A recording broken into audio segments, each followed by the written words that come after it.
Bonjour à tous et bienvenue dans ce nouvel UFOdio. L'UFOdio, c'est de l'info UFO au format audio. Bien aujourd'hui, nous profitons de ce 26 mai pour remettre encore une fois un petit peu d'éclairage sur le survol de la centrale de Fessenheim qui s'est déroulé le 24 mai 2018 et qui n'intéresse pas grand monde, que ce soit les ufologues ou les médias. On peut survoler nos centrales sans que ça n'intéresse personne. Donc pour ce soir, je vais vous lire un article que j'avais produit pour un magazine l'année dernière. Bonne écoute. La République est l'un des textes les plus connus de Platon. Il y décrit les rouages de sa cité idéale, schématiquement scindés en trois groupes. La race d'airain et de fer, les commerçants et artisans, les créateurs de richesses en quelque sorte. La race d'argent, les soldats et l'armée. Et la race d'or, les archontes ou rois philosophes. Il définit ainsi The Beautiful People, les citoyens, ceux qui participent activement à la vie de la cité et la dirigent, en opposition aux esclaves et à la plèbe, les Nobodies. Et bien sûr, toute ressemblance avec les chansons de Marilyn Manson est totalement volontaire. Il n'est bien sûr pas question ici de juger de la valeur de ce texte, décrivant pour certains un modèle avant-gardiste, et pour d'autres un système absolument totalitariste. Mais j'ai toujours été interloqué par l'un des points soulevés dans La République, un fait unique dans le travail de Platon, dont l'engagement philosophique est intimement lié à la recherche et au respect de la vérité. Lui qui sera un adversaire acharné des sophistes, ces spin doctors antiques, pour qui le langage n'est qu'un simple outil et pas un don des dieux qu'il convient de respecter, fera dans La République une confidence plus qu'étonnante. Si donc il appartient à quelqu'un de mentir, c'est au gouverneur de la cité pour tromper les ennemis ou les citoyens quand l'intérêt de l'État l'exige. Aucun autre n'a le droit de toucher à une chose si délicate. Il se différencie sur la question du philosophe allemand Emmanuel Kant, pour qui le mensonge n'est acceptable sous aucune forme. Sa joute épistolaire avec Benjamin Constant dans le court essai d'un prétendu droit de mentir par humanité reste un texte philosophique majeur sur le sujet. Platon, lui, admet, voire reconnaît, le droit aux dirigeants de tromper le peuple. Le mensonge d'État érigé en vertu s'il sert le bien de tous parce que manié par des êtres assez sages pour l'utiliser. On doit admettre que si ce concept peut éventuellement se comprendre dans le cadre d'une dictature éclairée, entre guillemets, dans laquelle le peuple n'a pas choisi ses dirigeants, il devient en théorie intolérable et disqualifiant dans nos démocraties modernes, dans lesquelles les gouvernants sont élus sur des promesses de campagne. Les rois philosophes ont été détrônés au profit du peuple, raccourcissant significativement les temps de règne et les pouvoirs transmis, mais générant de nouvelles dérives systémiques. Plus important, l'histoire moderne semble nous démontrer que ce sont les races de fer, armée et d'argent, business, qui semblent avoir remporté la mise par une alliance sulfureuse connue sous le nom de complexe militaro-industriel, CMI, dénoncé dès le 17 janvier 1961 par le président américain Dwight Eisenhower dans son discours de fin de mandat, je cite « Dans les assemblées du gouvernement, nous devons donc nous garder de toute influence injustifiée, qu'elle ait ou non été sollicitée, exercée par le complexe militaro-industriel. Le risque d'une désastreuse ascension d'un pouvoir illégitime existe et persistera. Nous ne devons jamais laisser le poids de cette combinaison mettre en danger nos libertés et nos processus démocratiques. Nous ne devrions jamais rien prendre pour argent comptant. Seule une communauté de citoyens prompts à la rédaction et bien informés pourra imposer un véritable entrelacement de l'énorme machinerie industrielle et militaire de la défense avec nos méthodes et nos buts pacifiques, de telle sorte que sécurité et liberté puissent prospérer ensemble. » Deux notions s'amalgament alors, la sacro-sainte sécurité nationale et la propriété privée. Ces deux concepts, inattaquables aujourd'hui parce que piliers de nos sociétés modernes, créent un alliage protecteur pour le CMI aussi solide qu'a pu l'être celui de la collusion entre la royauté et la religion à partir de l'Antiquité, lui donnant le pouvoir effectif en plaçant littéralement sur la touche les élus du peuple sur les sujets considérés comme touchant à la sécurité de l'État. Le fameux Need to Know permet de garder à distance les citoyens trop curieux, mais même l'armée ne peut totalement contourner certaines lois, bien que la Freedom of Information Act, FOIA en Amérique par exemple, soit dotée de nombreuses exemptions. Le CMI a donc cherché une parade pour conserver ses secrets. L'affaire Advanced Aerospace Threat Identification Program, AATIP, lancée sur les rails en décembre 2017 par le New York Times et To The Star Academy, est très éclairante sur ce fonctionnement. Le journal Popular Mechanics a démontré dans son article du 14 février 2020, Inside the Pentagon's Secret UFO Program, l'extrême intelligence du mécanisme du CMI. Tim Macmillan analyse les liens étroits entre l'armée américaine et feu la société Bigelow Aerospace Advanced Space Studies, BAASS. Pour faire simple, et tel qu'évoqué dans l'article, l'armée a procédé à un simple transfert de propriété sur des données sensibles concernant les UAP, Unidentified Aerial Phenomenon, arguant un défaut de compétence, donc les informations sont propriété de BAASS et ne peuvent être diffusées ou utilisées sans le consentement écrit préalable du directeur des opérations de BAASS. L'information et de potentiels métamatériaux étant devenue propriété privée, elle n'est plus concernée par la FOIA. En revanche, le contrat entre BAASS et l'armée a permis à cette dernière d'être informée en temps réel sur l'avancement des projets et des recherches.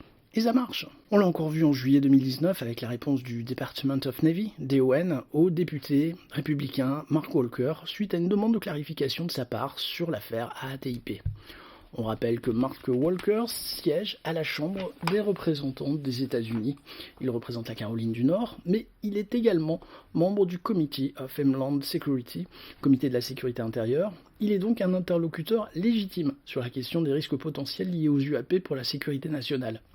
La lettre du DON a été publiée par le journal The War Zone, article du 5 mars 2020, et Walker n'a pas caché son dépit et sa frustration à la lecture des réponses laconiques et passe-partout fournies par le sous-secrétaire de la Navy, Thomas B. Modly. Alors, quelle solution ? Une pression plus importante des élus sur la question des UAP, sur le complexe militaro-industriel ? La Constitution américaine commence bien par « We the People ». À ce titre, la récente initiative de Robert Salas, qui s'est lancé dans l'élection au Congrès américain en tant que représentant de la Californie, est une initiative à souligner.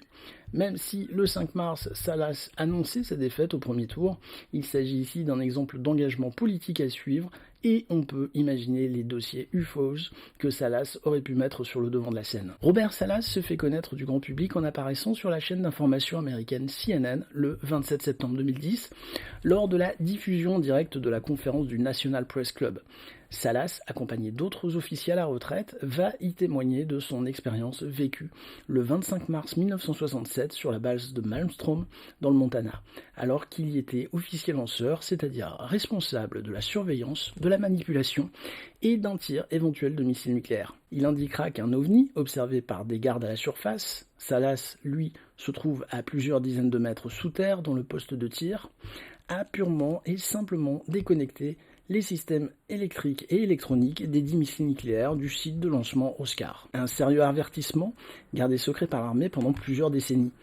Salas apprendra dans les années 90 que d'autres sites de lancement auront connu les mêmes incidents dans la même période et dans les mêmes conditions. Avec son vécu, on peut imaginer avec quelle conviction cet apprenti député demanderait la levée des sceaux des dossiers les plus explosifs de l'armée sur le phénomène OVNI. On pourra répondre que le lien OVNI nucléaire est fragile, non fondé, voire affabulateur, et surtout très américano-centré. Rien n'est moins sûr, et la France n'est pas en reste en termes d'observation au-dessus de ses installations nucléaires.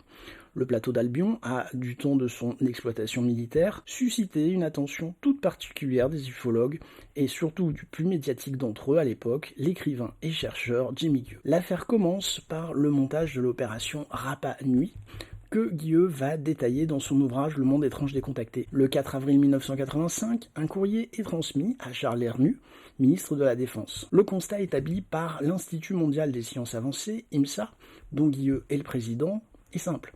À l'ouverture d'un silo abritant un missile nucléaire sur le site du plateau d'Albion, suit dans les 24 à 48 heures une observation d'OVNI. Proposition est faite à Hernu de planifier une ouverture de silo pour mettre en place en amont équipe et matériel de détection pour prouver la véracité de l'affirmation. Échange téléphonique, courrier, mais le résultat tombe le 30 avril. Le contre-amiral Goupil non seulement refusera que l'armée participe à l'opération Rapa Nui, mais demandera officiellement les rapports ayant amené à cet axiome ouverture de silo, observation d'OVNI, demande à laquelle Guieu répondra lui aussi négativement, indiquant avoir beaucoup de mal à croire que l'IMSA pourrait être mieux informée que l'armée elle-même sur cet état de fait. D'autres observations sur d'autres sites nucléaires ont bien sûr été signalées dans l'intervalle, centrale de Golfech par exemple.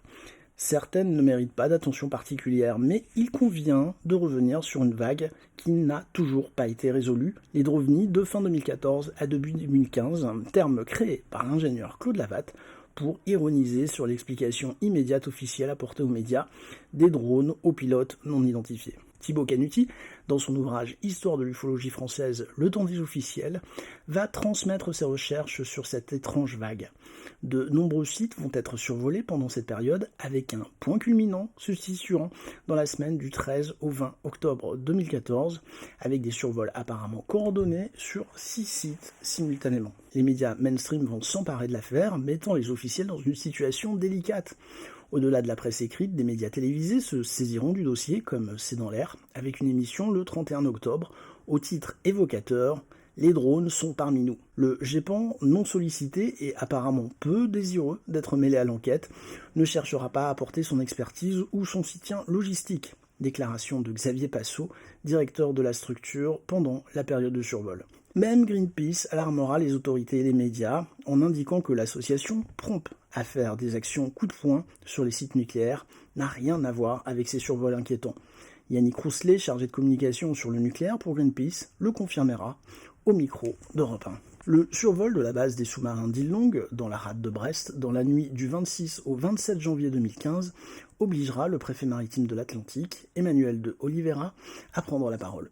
Il indiquera « Je confirme plusieurs détections, une demi-douzaine, à proximité de l'île Longue. Nous pensons à un ou plusieurs drones, car aucun mouvement aérien connu ne peut laisser croire à un avion ou hélicoptère. » Il ajoutera « Le survol de la base de sous-marins nucléaires n'est cependant pas avéré. » La vague s'est arrêtée aussi soudainement qu'elle a commencé. Aucune explication officielle n'a été apportée pour expliquer l'ensemble des survols. On peut imaginer qu'il puisse s'agir d'une action coordonnée, avec des moyens importants, vu le nombre de sites survolés et la multiplicité des secteurs géographiques. Restent les questions les plus importantes. Qui, pourquoi et avec quoi ?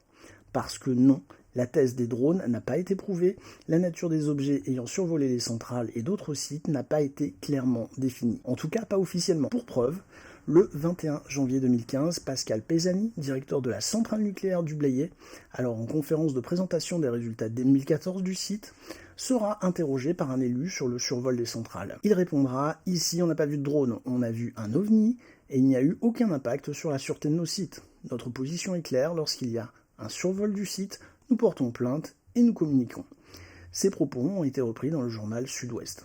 Silence total des autorités, gendarmerie, armée, mais surtout des intérêts manifestes des politiques sur le sujet.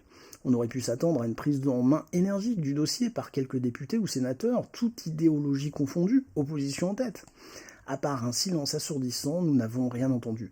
Ce manque systémique de réaction est peut-être, pour moi, encore plus mystérieux que la vague elle-même. Nous arrivons à ce fameux soir du jeudi 24 mai 2018.